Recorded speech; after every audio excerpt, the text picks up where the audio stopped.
Pemirsa, Menteri Keuangan Purubaya Yudi Sadewa menolak menggunakan anggaran pembangunan dan belanja negara APBN untuk membayar utang proyek Kereta Cepat Indonesia Cina atau WUSH yang mencapai 116 triliun rupiah. Penolakan itu disebut Menteri Keuangan di sela-sela inspeksi mendadak di Terminal Peti Kemas Tanjung Priok, Jakarta Utara. Menurut Menteri Keuangan, utang WUSH sepenuhnya urusan badan usaha milik negara BUMN yang terlibat di dalamnya. Alasannya seluruh dividen telah menjadi milik Badan Pengelola Investasi Daya Anagata Nusantara atau BPI Danantara. Akibatnya omset kereta WUSH tak lagi tercatat sebagai penerimaan negara bukan pajak PNBP. Saya nggak tahu, katanya itu kan sudah dikelola oleh Danantara kan. Danantara udah ngambil 80 triliun lebih dividen dari BUMN. Harusnya mereka beres dari situ aja. Malah bisa bagus kalau mereka bisa beres dari situ. Jadi kalau KPBN agak lucu karena untungnya ke dia, susahnya ke kita. Harusnya kalau diambil ambil semua gitu. Sementara itu, Menteri Sekretaris Negara menyebut negara masih mencari solusi untuk pembayaran utang WUSH.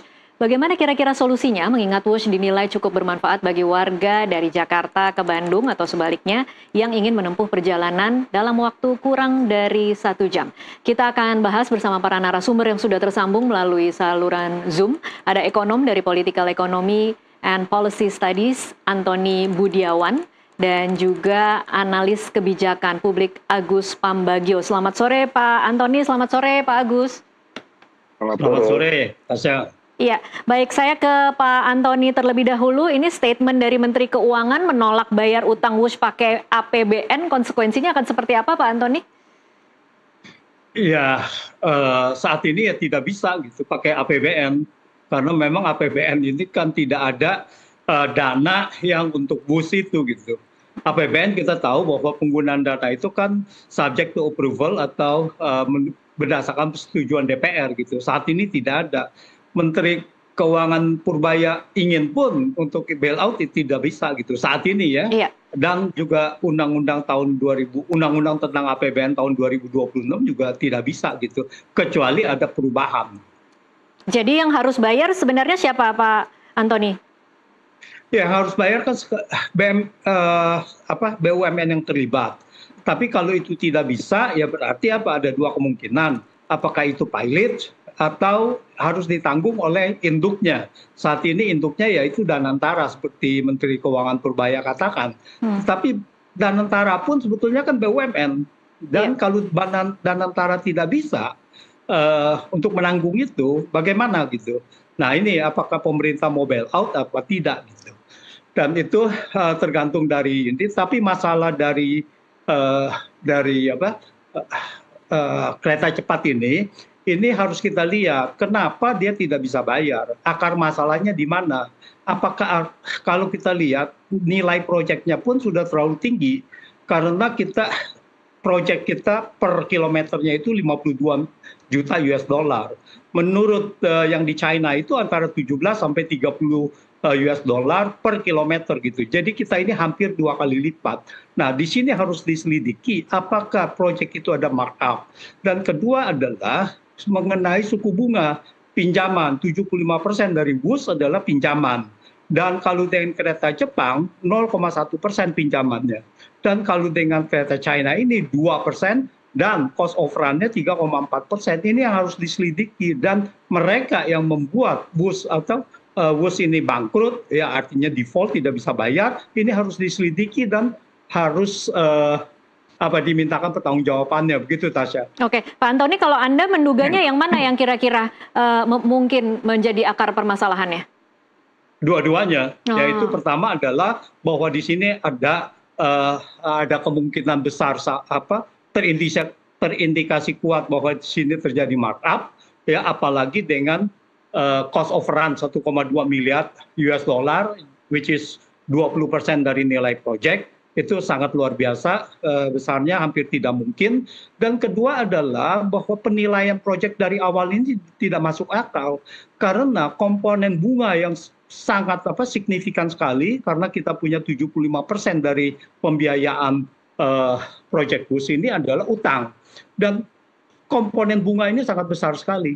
Jadi di sini diabaikan sebagai evaluasi untuk biaya proyek, ini patut diduga ada kesengajaan untuk memenangkan proyek tertentu, yaitu dari China ini. Oke, baik. Bicara tentang penilaian proyek ini dari awal, saya ke Pak Agus, karena Pak Agus saya tahu bahwa turut terlibat dari pitching kebijakan ini sejak awal. Mungkin Pak Agus bisa cerita sebenarnya bagaimana dulu awalnya ketika memutuskan untuk tender WUSH ini dengan Cina? Ya, Pak Jokowi nggak mau tahu, nggak mau dengar saya dan Pak Jonan. Kan Pak Jonan dipecat, saya dipanggil ke istana dan saya sudah jelaskan bahwa ini mahal sekali. Tidak bisa dibayar, tapi Pak Jokowi ngotot bisa. Karena saya tanya, ini ide siapa sih Pak? Ide saya. Nah, sudah. Jadi ya, apa yang sekarang terjadi sudah saya ingatkan, clear di istana juga Pak Jonan pasti juga sudah bicara sebelum dipecat. Nah, jadi maksud saya, ini kan dulunya itu kan Jepang pakai loan, ya kan, bunga 0,01%, ketika dinaikkan 1,5 sudah teriak semua karena tidak bisa kita bayar waktu itu. Nah, waktu itu yang membuat analisnya itu dari UGM sama dari UI. Nah, kemudian tiba-tiba diambil Pak Jokowi dikasih ke Cina, yang bantu itu dari ITB. Nah, bunganya langsung berubah, hitung-hitungan keuangannya berubah. Tambah saya sudah bilang ya sudahlah, mau sudah dibangun, mau dibangun niat presiden begitu ya ditanggung saja. Dan terakhir ketika Wika, tadi kan konsorsium BUMN itu Wika ketuanya, tapi kemudian Wika angkat bendera putih sehingga diserahkan pada kereta api. Waktu itu saya tanyakan lagi kepada beberapa pihak, ini uang dari mana? Kalau uang kereta api tidak akan bisa membayar. Dan dia bilang, oh enggak, ini nanti uangnya lewat dari pemerintah. Nah, saya nggak tahu dari pemerintah maksudnya APBN atau apa. Ya sudah, jadi kereta api hanya cash saja, Pak, kasir saja. Tapi ternyata kan tidak. Tahun lalu pendapatan dari PTBA 6 triliun sudah diambil. Nah, nanti terus bagaimana? Nah, sekarang kalau keributan begini, ya saya setuju dengan Menteri Keuangan, yaitu urusannya Danantara. Karena sudah diambil alih kan, kereta api ada di bawah Danantara. Nah, jadi ya jangan, saya juga sudah ingatkan bahwa ketika Sri Lanka tidak bisa bayar utang pelabuhannya diambil dan jadi pangkalan militer Cina di sana. Nah, kalau ini nanti tidak bisa bayar, apa Cina mau ambil? Enggak, mungkin Cina akan saya minta pelabuhan di Natuna misalnya. Apa kita mau katakan? Kan ini hal-hal yang sudah saya ingatkan dan lalu kejadian. Terus gimana? Hari ini kan banyak pernyataan saya di YouTube, di mana muncul lagi. Itu sudah lama dari 5 tahun yang lalu. Jadi ya enjoy saja, saya bilang. Oke, Pak Agus, kalau kemudian kondisi saat ini mengingatkan kita lagi bagaimana kisruhnya atau bagaimana mungkin kalau bisa dikatakan bagaimana berantakannya pengambilan keputusan pada saat memutuskan tender ini, apakah kemudian menurut Anda? Tidak ada tender, Mbak. Tidak ada tender. Ini adalah dari Jepang diambil ke Cina, tidak pakai tender. Baik. Malam penunjukan itu, langsung ya Pak Agus berarti? Ya bukan penunjukan langsung, kan ini istilahnya bisnis to bisnis. Ya sudah, ini hanya bisnis to bisnis loh, bukan G2G loh. Kalau waktu dengan Jepang itu G2G. Oke, baik. Pak Agus, kalau kemudian melihat kondisi saat ini tidak bisa bayar, menurut Anda perlukah kemudian dimintai pertanggungjawaban bagaimana proses di awalnya? Ya bertanggung jawab Presiden kok. Mungkin masih ada sekarang Pak Luhut, coba tanya aja. Karena kan itu tidak kan ditentukan, tadi saya katakan kan, beliau bilang ini ide saya, ya dia lakukan. Kan yang suruh cari uangnya, kontaknya waktu itu Menteri BUMN yang waktu itu, karena Menteri Perhubungan menolak kan. Oke, baik.